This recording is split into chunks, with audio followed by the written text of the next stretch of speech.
कृष्णाय वासुदेवाय हरे परमात्मने प्रणतक्लेशनाशाय गोविंदाय नमो नमः।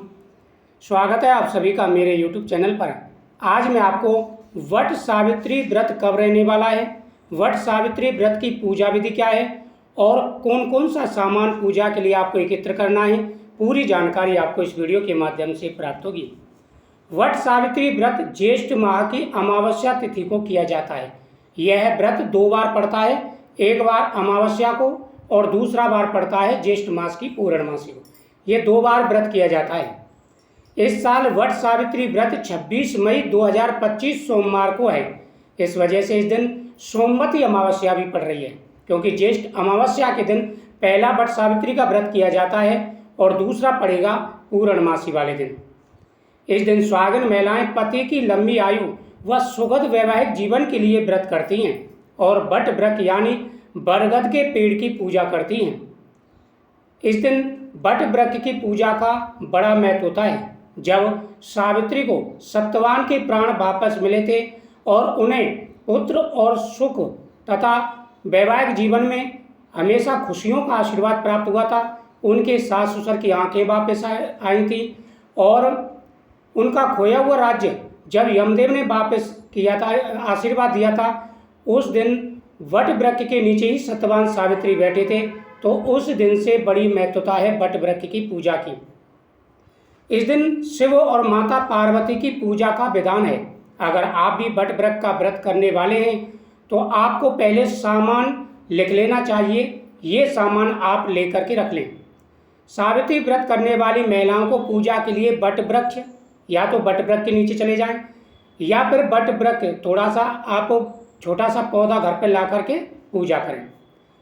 रक्षा सूत्र, बांस से बना हुआ पंखा, रोली, चंदन, सुपारी, अक्षत, कुमकुम, ये सामग्री आप अपने हिसाब से ले लें, लिख करके रख लें। यही सामग्री आपको पूजा में चाहिएगी। फूल, फल, सिंदूर, नारियल, पानी का कलश, दीपक, बरगद का फल, बरगद का पौधा, इत्र, 1.25 मीटर लाल या पीला कपड़ा, मिठाई और देसी घी लें। आप वैसा ना लें जो अपने हाथ का चलाया हुआ हो या शुद्ध घी हो, और गाय का घी हो तो बहुत ही अच्छा है दीपक के लिए। सत्यवान सावित्री की प्रतिमा या फोटो आप जो भी जैसे सुविधा लगे आप ले लें, और किताब जो कथा की किताब होगी वो भी आप ले लें, और साथ के साथ भगवान शिव और माता पार्वती की भी फोटो आपको ले लेनी है।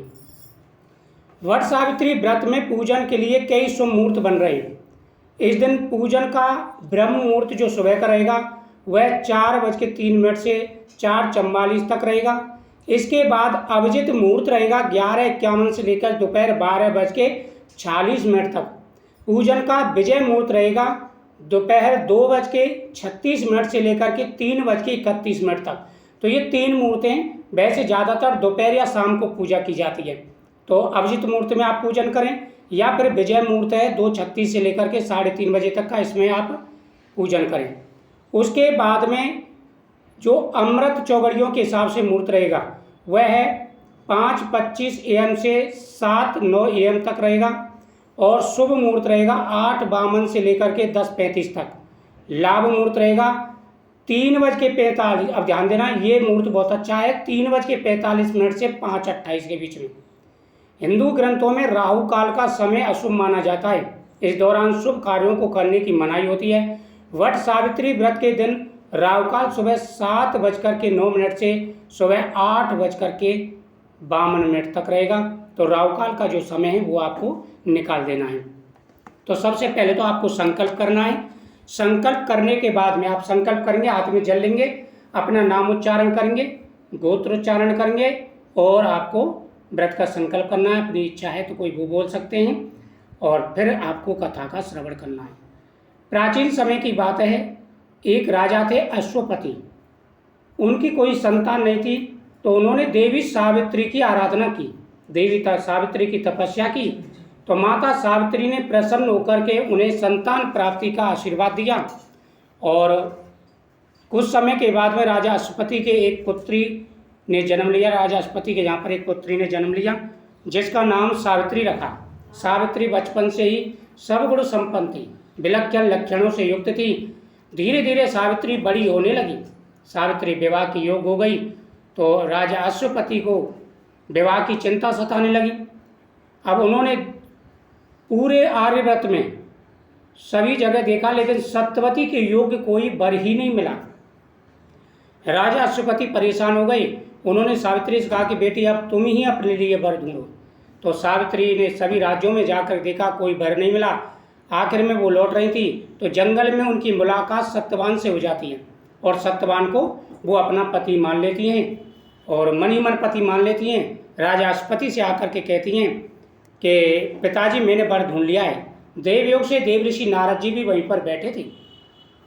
राजा अश्वपति ने कहा कि बेटी किस राज्य के राजकुमार को तुमने वर के रूप में चुना है?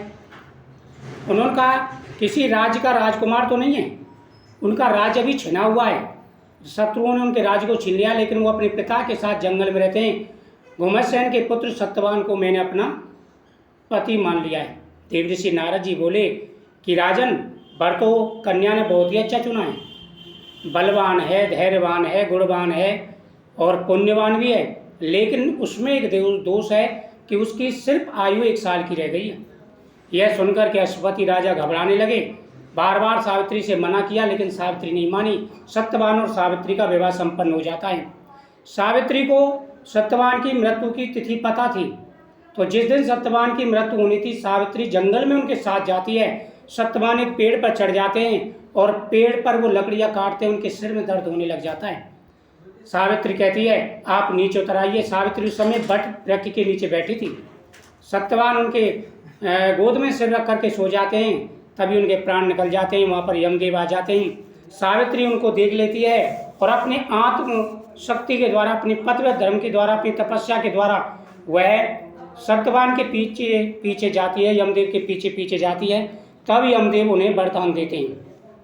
तो सावित्री वरदान में मांगती है, पहला वरदान कि मेरे सास ससुर का खोया हुआ राज्य वापस मिले।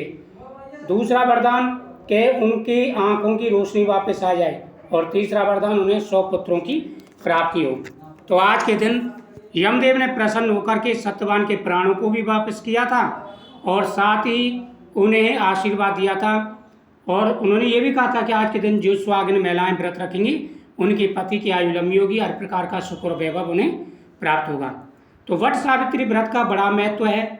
जो भी इस दिन पूजा करते हैं उनकी प्रत्येक मनोकामना पूरी हो जाती है। तो मुझे उम्मीद है आपको ये जानकारी बहुत ही अच्छी लगी होगी। वीडियो को शेयर करें, चैनल को सब्सक्राइब करें, कमेंट में ओम नमः शिवाय जरूर लिखें।